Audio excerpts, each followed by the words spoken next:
myself settled there. Okay, so good evening, viewers. Welcome to Kingdom Culture channel. Today I'm going to talk about, or let me say, let's talk about the vision, Prosperous Botswana.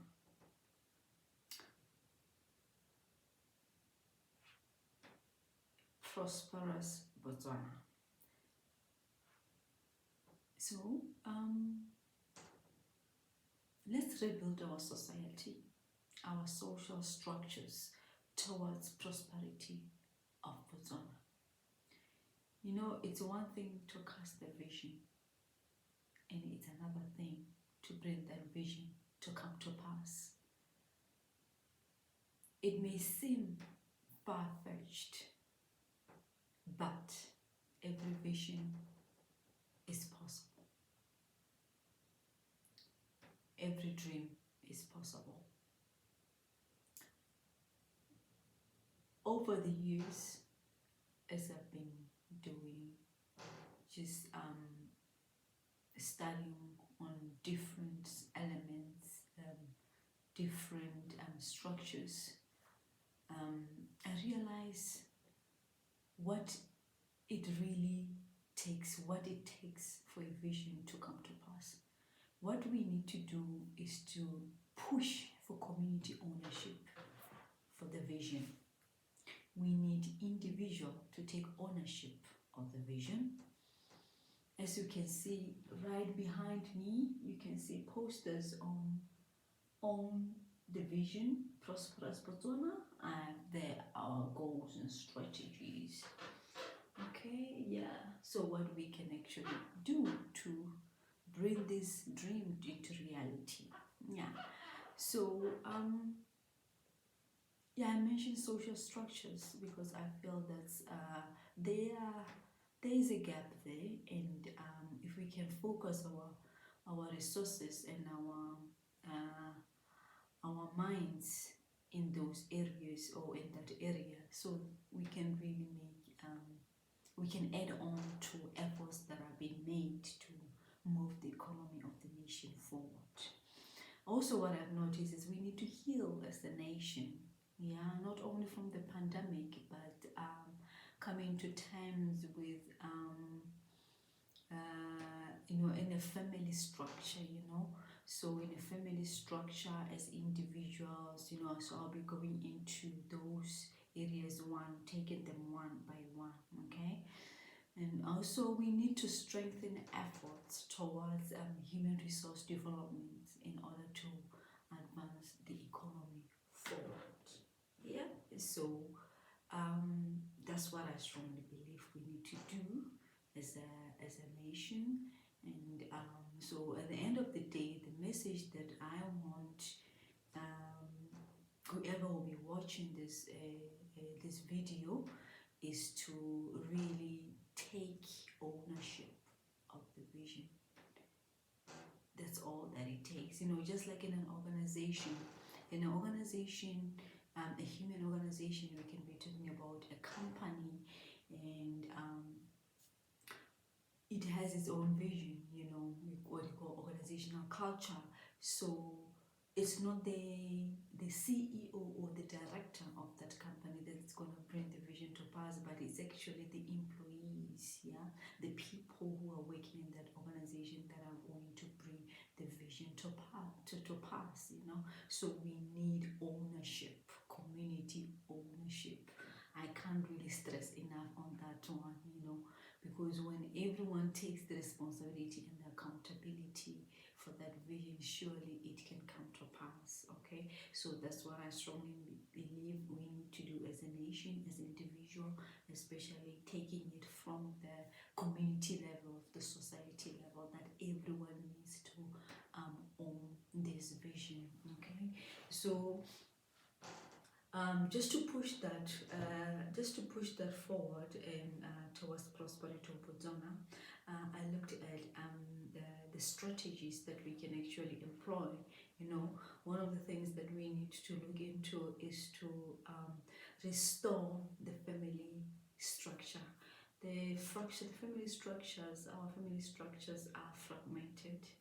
You know, there's a lot of pain, sufferings, conflicts that I have observed as an individual, and I believe I share the same thing with many people out there, that our family structures need really to be restored. We need healing, you know, within the family units. You know, our families are broken down, you know, for so many reasons, you know.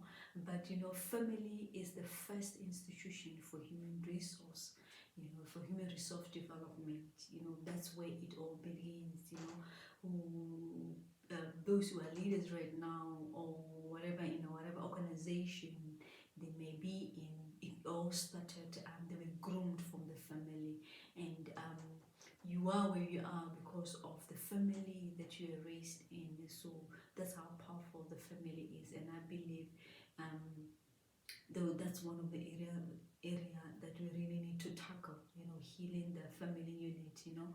And I know it's a lot to ask, because what I'm talking about is going back, you know, into areas that we don't really want to touch, you know, the pains our family members have caused, you know, the conflicts, you know, the challenges that we have faced as families, you know.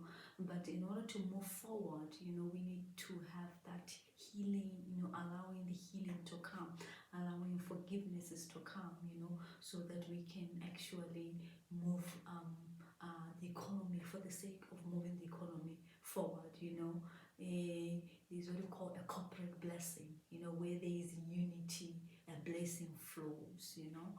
So I strongly feel that, and for the purpose of family strength, you know, family strength, as I was saying, it's family, it's an institution for human resource development. So when it's united, when there's full of love, surely the members can be able to rise up to and contribute, you know, contribute towards building the economy of the nation, you know.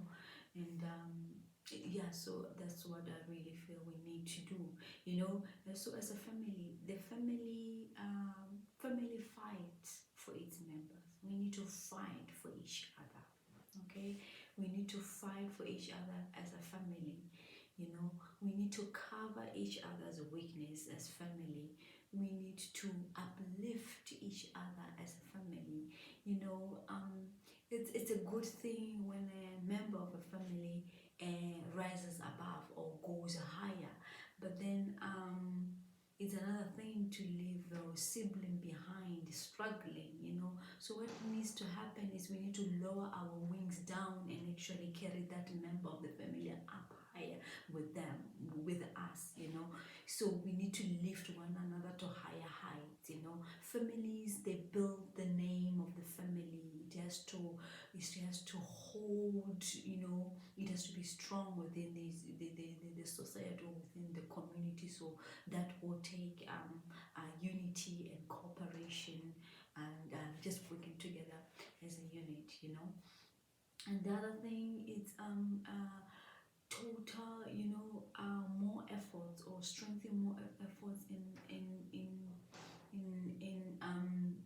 shielding the young generation, especially in the times of pandemic, in these times that we are facing of COVID, of economic meltdown. We need to really tighten the cords that holds the family together, especially tightening our shields over our family, or over the children, you know, the younger generation, you know, protecting them, so that they can also have the opportunity to develop and grow and become responsible adults who will contribute towards building the economy of the country, you know. Especially also when we are looking at the academics, you know, that's a very big challenge, you know. The education, that education is facing a lot of challenges. So we need to really strengthen our effort in ensuring that they get quality education as much as possible, you know. And then the other thing that we can say about restoring the family structure, sometimes in a family, when there's that sibling, who is not performing well, it's not it's not foreign, or it's not a mistake to bring that sibling down. Just sit them down in a casual, informal meeting, and ask them, how can we help you? What do you need? What is the problem? How can we move you from A to B? And make recommendations together as siblings or as family, and agree on those recommendations, and live up to those recommendations, commit to those recommendations towards helping this other sibling. Because at the end of the day, no matter where we are in life, blood, there's a saying, and it still remains, blood is thicker than water. So I strongly believe, for us to move forward, or to advance the economy, is to heal the family, and to restore the family structure for family strength. So that's one way, so that's one strategy that we all need to buy into, and actually focus our resources towards restoring those structures. Okay. The other thing that the other strategy that I want to put across is individual responsibility, individual truth. On my previous videos that I've been sharing, I talk of being everyone having a purpose, and that we are created to create, and that we need to conceptualize the human being as an entity, as a corporate entity, as a production house, with our talents and gifts. We need to look into those and develop and grow them, so that out of them we can producing products and services, that can actually advance the economy of the nation, while at the same time advancing your economic advancing your economic world, or bringing you into a state of economic independence.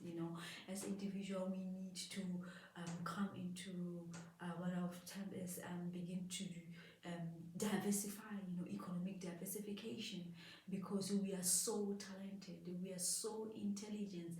We just need to apply our creativity and innovation into these talents and gifts, and figure out what is it that we can do to actually produce. How can we employ these abilities, and bring forth products and services, that will advance the economy forward. Because there's a saying that the one man once said, Dr. Miles Monroe, the late Dr. Miles Monroe, he said, if you want to see wealth, go to the cemetery. If you want to see wealth, go to the cemetery, because a lot of people have died with so many things that were not yet discovered, a lot of companies that were yet to be discovered, a lot of books that were yet to be discovered, to be written, a lot of movies, entertainment that were yet to be launched, a lot of songs that were yet to be written, and put out there in the market. So as people, as individual, women and men, we have the capacity, to produce more than our mind can actually think, more than we can think, because it's already in us. We have that capacity. So we need to, so that's one of the strategy that we can really employ, calling every man and woman back to their individual truth, that you are talented, you are able. We just need to provide a conducive environment that will actually develop those talents and gifts towards building, or towards wealth creation. Also by so doing, really, you will be creating opportunities for others to actually express their potential. So calling people back to their individual truth, and calling people back to economic diversification. Also, I'm reminded of one thing that my pastor once said, sometimes you just need to go into your room, lock the door, and tell yourself, I'm gonna come out of this room until I have an idea. A multi-billion dollar or puller idea, a creative idea, because ideas is what we need to focus on. Ideas is what we need to bring forth gold and silver. That's what we need. So it's gonna take if each and every individual to think of a creative idea, and sometimes it means looking away from the world, looking away from obstacles or anything that may try to divert our focus, and actually looking within you as an individual and asking yourself, what idea can I bring forward? What idea can I think of and actually craft it and work it out into a business idea? And what are the system or the structure or the strategies that I can employ to bring that idea out and produce this wealth? And what are the resources that I need? What who do I need to call on board with this in the human resource? No man is an island, and when you talk of a business, really, we need to break away from the mindset of wanting to eat the whole cake. The whole pizza. You can't. We need to learn to find to actually for an idea to move forward. We need to share it. We need to bring other people who do marketing, administration, the logistics, and all that. So that's the mindset that we need to go to shift towards. So we need to overcome the poverty mindset. I define poverty mindset as the passive mentality, or the dependency, this dependency syndrome, the lack of creativity, lack of innovation, not being able to just apply the mind to things. So we need to really bring a shift into that. So if you really ponder more on this, so it opens a lot of opportunity to actually open ventures where we can be offering creative thinking, analytical thinking, critical thinking, just teaching people how to think. So that's an idea that one can actually catch into business on. So individual truth. The other thing that I believe we can employ is really looking into maximizing the potential of a woman, or what I call restoring the crown of a woman. I'm not talking about power struggles here, or feminism, or whatever, because we need to realize that the woman is more than just having just being a mother. Not that I'm saying there's anything wrong with that, but there is a lot of male dominance, especially when it comes to business areas.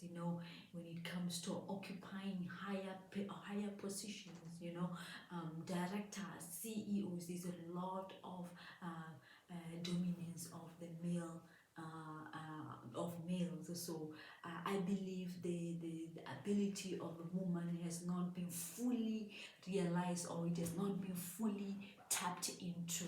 So a woman, I visualize or envision, I conceptualize a woman as a corporate entity, or a woman as an entity for human resource development. Because a woman, if you look at the capacity, the social and emotional capacity, that was crafted for a purpose. A woman feeds or provides for community. A woman feeds nations. A woman feeds families. A woman is crafted or is designed to provide for more than just the family, but for other people outside, her area of influence, or outside her a family, a territory, because that's the capacity that we as women we carry. And in order to do that, a woman needs to develop to a very high degree mentally, intellectually, creatively, and innovatively. So that they can generate these wealth that can be used towards feeding nations, feeding communities, feeding families, adopting underprivileged individuals, underprivileged families, adopting communities. That's the capacity that a woman carries. Like I'm saying, it's not about power or control or having dominion over anybody, it's about tapping and realizing fully the potential of a woman and focusing our resources towards ensuring that that potential is tapped into. Okay, and the other thing that one other strategy is to push for, as I was mentioning, community involvement. This is where this is about human organization, company sector, public sector. We need to revise our models for human resource development. Human resource development, the way it's been evolving right now, is more than just training. It's more than just training people, but so we need to mentor. We need to mentor and coach people, talents, develop their talents and gifts so that they can be utilized also for within the organization, and also yes, utilization of their talents, finding a ways that their talents and gifts can be utilized, and not just focusing on that qualification or the skills that they bring to the organization. And also, what I strongly believe is that as organizations, we need to not only be having employees there, but our mission also, we should desire to see them advancing economy, to see them being able to actually become employers. The whole purpose of business venture, enterprise, or entrepreneur, it's all about developing the economy of the nation. So how about those people that are within the organization? We find means to actually advance them so that they also can be able to expand the economic territories, that can be able to fly their wings and build ventures that can create employment for other people. So I strongly believe that those are some of the things, some of the shifting that we need to actually be doing, to further develop people that we have hired in our organization. Okay, yeah. So those are the strategies within the community that I believe, or in our social structures, that I believe they need to be looked into as a way to bring, they need to be looked to as a way towards prosperity, as a way to achieve the vision prosperous Botswana. The other thing is about the involvement of religious bodies, or let me say involvement of the church, as when you talk about issues of religion or spiritual beliefs, I believe there has to be some contributions towards economic development of the community that around the community that you serve, the community that body or organization is serving. So there has to be, the people around there need to be developed economically so that they can become economically and socially independent. So yeah, that's it. If we look at the restoring family strength, individual truth, the crown of a woman, or the other thing, the youth really investing on young people, the so-called millennials, those guys that's the future. That's the future. Those are the people that will advance further, the economy of the country, or advance humanity. Very, very creative, very, very innovative generation. Yeah. So going back, restoring family strength, um, going back to individual truth, restoring the crown of a woman, youth development, private sectors, public sectors, just remodeling the human resource development, and the religious body or church involvement towards building the economy of the nation. So I believe if we can employ those strategy, we can really add further into efforts towards prosperity of Botswana. So we all can do it. If we bring our minds, our hands, we are doing. But I want us to push more, to individual responsibility and just owning the vision, Prosperous Botswana. That I believe that we can see this vision coming to pass. It may not happen tomorrow or in the next 5 years or whatever, but